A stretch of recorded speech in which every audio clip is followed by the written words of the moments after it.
Assalamualaikum dear students. Now our second topic of chapter 4, gender, religion and caste, is women's political representation. Women's political representation को हम यानी औरतों की जो सियासी नुमाइंदगी है, चाहे आप पार्लियामेंट की बात करें या स्टेट असम्बलीज की बात करें या हम लोकल गवर्नमेंट की बात जैसे पंचायत या म्यूनिसिपलिटीज़ में, तो वुमेन्स पॉलिटिकल रिप्रेजेंटेशन की हम बात यहीं करेंगे। तो जो हमने देखा कि जनरल पॉलिटिक्स में कि जो जेंडर हैं इसको पॉलिटिक्स में ज़्यादा रिकॉग्नाइज नहीं किया गया है, इट्स रियरली रिकॉग्नाइज्ड। लेकिन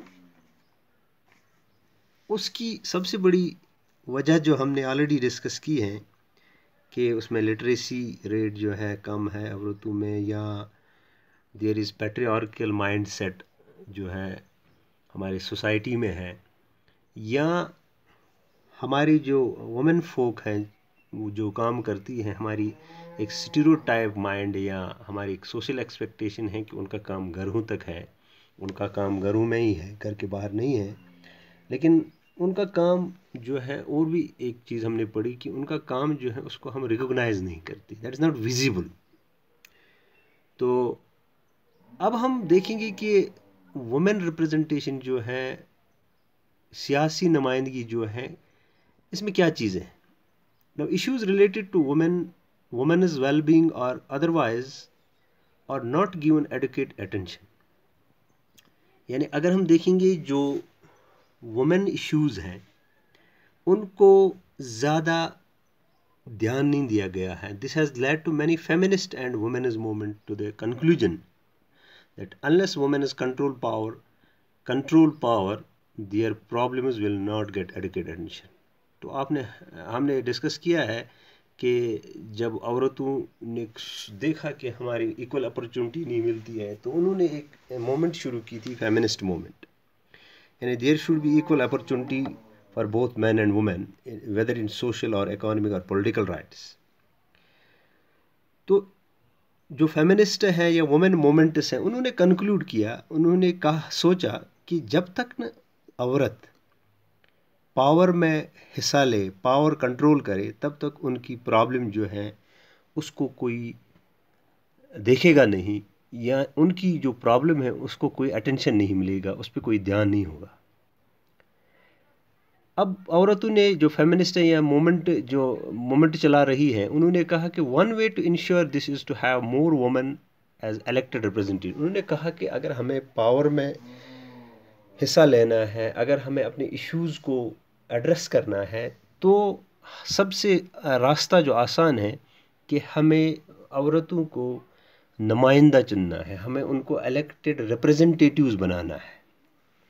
अगर हम हिंदुस्तान की बात करेंगे, in India the proportion of women in legislature यानी पॉलिटिकल एरिया में हैज़ बीन वेरी लो। अगर हम हिंदुस्तान की बात करेंगे, यहाँ औरतों की नुमाइंदगी बहुत ही कम है।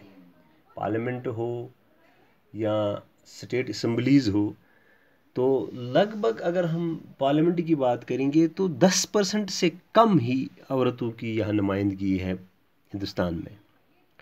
लेकिन अगर हम 2014 की बात करेंगे, कुछ हद तक इम्प्रूवमेंट हुई है। For example, percentage of elected women members in Lok Sabha has touched 12%। यानी कि अगर हम 2014 की बात करेंगे जब लोकसभा बना, उसमें 61 वुमेन रिप्रेजेंटेटिव्स जो है वो इलेक्ट हुई, वो 12% लगभग बनता है टोटल स्ट्रेंथ का। तो ये पहली दफ़ा 2014 में हुआ कि वुमेन्स की जो परसेंटेज है पार्लियामेंट में वो इम्प्रूव हो गई, यानी कि लगभग 12%, यानी 61 औरतें पार्लियामेंट में चली गई। तो अगर हम 2019 की पार्लियामेंट इलेक्शन की बात करेंगे, तो यानी कि 27/6/2019 की अगर हम बात करेंगे, लगभग और इम्प्रूवमेंट हुई, यानी 14%। यानी 2014 में 12% औरतें पार्लियामेंट में थी, लेकिन 19 में जो इलेक्शन हुआ पार्लियामेंट में, जो चुनी गई नुमाइंदे औरतें वो 14% यानी 78 वुमन मेंबर्स बन गई। तो ये इम्प्रूवमेंट है। लेकिन अगर हम स्टेट असम्बलीज़ की बात करेंगे दैट इज़ लेस देन 5%। तो स्टेट असम्बलीज़ में अभी 5% से कम ही औरतें जो है अभी इस वक्त नुमाइंदगी कर रहे हैं असम्बलीज़ में, स्टेट असम्बलीज़ में। लेकिन पार्लियामेंट में पहले 10% से कम था, लेकिन 2014 में वो 12% हुआ और 19 में वो 14% तक पहुंचा। लेकिन असम्बलीज़ की बात करें वो 5% से कम ही है। अगर हिंदुस्तान की बात करें, India is among the bottom group of Nations in the world in terms of women in national parliament. अगर हम नेशनल पार्लियामेंट की बात करेंगे तो हिंदुस्तान पूरी दुनिया के लिस्ट में, ग्राफ में बिल्कुल बॉटम लाइन पे है। तो अगर हम इंडिया की बात करेंगे, ये लगभग 111वें पोजीशन पे है in the list of 189 countries as far as women representation in parliament is concern, यानी कि 111वें नंबर पे है, तो बहुत पोर है। तो अगर हम ग्लोबल एवरेज की बात करेंगे, यानी ग्लोबल एवरेज की बात करेंगे, तो फिर अगर हम global average women representation parliament in parliament की बात करेंगे 21% है। यानी पूरी दुनिया में इस वक्त जो पार्लियामेंट में औरतों की तादाद है वो 21% है। लेकिन अगर हम हमारे हमसायों की बात करेंगे पाकिस्तान की, वहाँ 20% औरतें पार्लियामेंट में है इस वक्त, और बांग्लादेश में 19% है। लेकिन हिंदुस्तान की बात करेंगे यहाँ तो अभी हमने देखा 14% है। तो अगर हम देखेंगे जो जैसे अभी हमने देखा कि जो इंडिया है world parliament, national parliament women's जो पार्टिसिपेशन है वो बॉटम लाइन में है। तो इसका मतलब ये है कि 111वें पोजीशन जो है 189 कंट्रीज़ में, India is behind the average of several developing countries. कुछ डेवलपिंग कंट्रीज से बिल्कुल पीछे हैं, जैसे अफ्रीका है और लैटिन अमेरिका है, वो हिंदुस्तान से आगे। Now, one way to solve this problem is to make it legally binding to have fair proportion of women in elected bodies. लेकिन अगर हमें इस चीज़ को, इस प्रॉब्लम को सॉल्व करना है, फिर हमें लीगली बाइंड करना है, यानी हमें कॉन्स्टिट्यूशन में अमेंडमेंट लानी है, हमें कानून बनाना है, ताकि ये बाइंडिंग हो जाएगी कि एक बिल्कुल एक मखसूस परसेंटेज जो औरतों की हैं वो पार्लियामेंट में जानी चाहिए या स्टेट असम्बलीज़ में जानी, यानी इलेक्टेड बॉडीज़ की बात करेंगे। तो अगर हम देखेंगे इलेक्टेड बॉडीज़ लोकल लेवल की बात, पंचायत में, यानी PRIs has done in India, that is, अगर अभी हम कह रहे थे कि देयर शुड बी जो है लीगल बाइंडिंग, तो लेकिन ये हुआ है पार्लियामेंट, क्या कहते हैं, लोकल गवर्नमेंट में, जैसे कि PRIs जो पंचायती राज इंस्टीट्यूशन में या म्यूनसिपलिटीज़ में, लोकल बॉडीज़ जिनको हम कहते हैं, 33% सीटें वहाँ रिजर्वड हैं औरतों के लिए इन म्यूनसिपलिटीज़ और पंचायत, यानी कि 1/3 मोर देन। इससे क्या हुआ, यानी कि ये जो 33% सीटें हमने रखी, आपको पता ही है कि ये तब हुआ जब 73rd अमेंडमेंट हुई 1992 में, पंचायती राज जो है उसको कॉन्स्टिट्यूशनैलिटी मिल गई। तो उस हिसाब से जो सीटें हैं, लगभग 33% सीटें इस वक्त जो है, जो उसको 1/3 हम कहते हैं, मखसूस है सिर्फ औरतों के लिए पंचायती राज और म्यूनसिपलिटीज़ में। उससे क्या हुआ, 10 लाख जो औरतें हैं, 10 lakh elected women representatives in rural and urban local body. इस वक्त अर्बन और रूरल जो पंचायत या म्यूनसिपलिटीज़ में इस वक्त 10 लाख औरतें जो हैं वो रिप्रेजेंटेटिव्स हैं। तो ये तो हुआ मतलब लोअर लेवल पे। लेकिन women's organization and activities have been demanding a similar reservation of at least 1/3 of seats in Lok Sabha and state assemblies for women. अब जो वुमेन ऑर्गेनाइजेशन है वो अब क्लेम कर रही है कि ये जो 33% सीटें हमने PRIs में, पंचायती में, म्यूनसिपलिटीज़ में औरतों के लिए रखी हैं, लीगल बाइंडिंग है। ऐसा पार्लियामेंट में भी होना चाहिए और स्टेट असम्बलीज़ में भी होना चाहिए।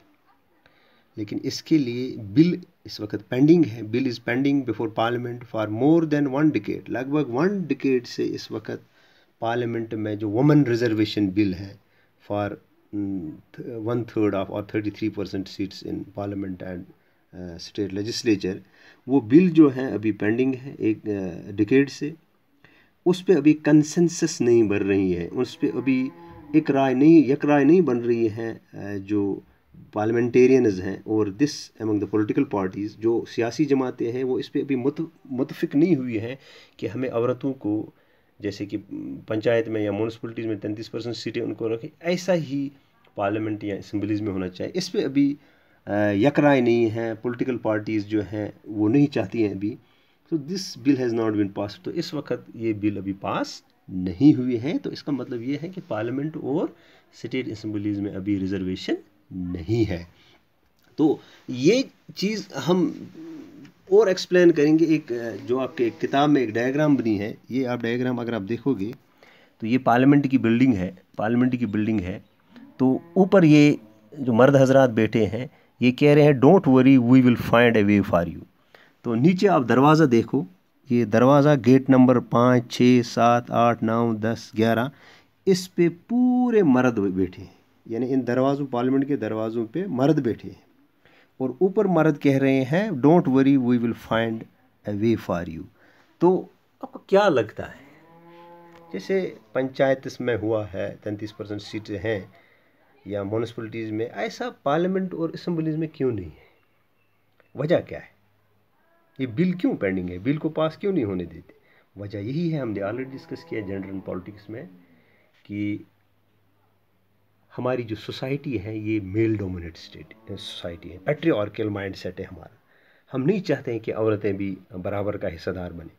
पार्लियामेंट में ज़्यादातर लोग मेल्स होते हैं, मर्द हजरात होते हैं, तो वो नहीं चाहते हैं कि औरतों के लिए कानून बने, 33% सीटें उनके लिए मखसूस हो। इसलिए ये बिल अभी धूल चाल रही है बहुत टाइम से पार्लियामेंट में। लेकिन एक बात तो हमें यहाँ क्लियर हुई कि जेंडर डिवीजन जो है ये एक एग्जाम्पल है आप that some forms of social division needs to be express in politics. यानी कि जो जेंडर डिवीजन है हमने देखा इसको पॉलिटिक्स में रियरली एक्सप्रेस किया, लेकिन अब हम इस वक्त इस नतीजे पे पहुँचे कि जो gender division it should be represented in politics. इससे क्या हुआ कि जो डिसएडवांटेज्ड हैं, जैसे औरतें हमने देखी, उनको बेनिफिट मिला जब हम सोशल डिवीजन जो है ये पॉलिटिकल इशू बन जाता है। तो अभी हमने देखा कि औरतों की जो हालत है अब इम्प्रूव हो रही है। अब 14%, 12% से 14% इस वक्त पार्लियामेंट में आगे, लेकिन स्टेट असम्बलीज में अभी 5% है, लेस देन 5%। अगर हमें इसको इम्प्रूव करना है तो वजह यही है कि हमें ये जो वुमेन जो जेंडर जो डिवीजन है इसको पॉलिटिकल रिप्रेजेंटेशन देनी है, इसको पॉलिटिकल इश्यूज़ में डिस्कस करना है, इसको बेनिफिट देना है।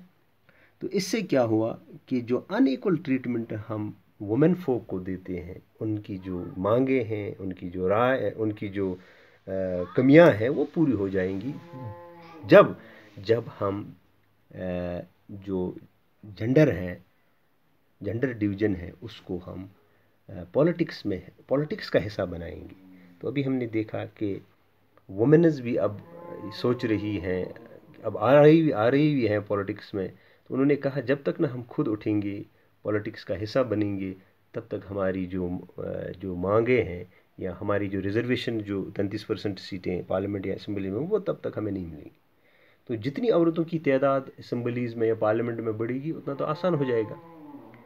तो यही वजह है कि इस वक्त जो प्रेजेंट स्टेटस हैं, जो वुमेन पॉलिटिकल रिप्रेजेंटेशन है, वो यही है कि 33% सीटें पंचायती राज और म्यूनसिपलिटीज़ में रिजर्व्ड है, लेकिन पार्लियामेंट और स्टेट असम्बलीज़ में अभी ये पॉसिबल नहीं हुआ है। अभी बिल पेंडिंग है पार्लियामेंट में। वजह तो अभी मैंने बता दी कि वजह क्या है, रीजंस क्या है। पैट्रियार्कल माइंड सेट है हमारा, मेल डोमिनेटेड सोसाइटी है। तो यही वजह है कि हम बिल अभी पास नहीं होने देते हैं। तो with this we conclude the women political representation topic. Thank you.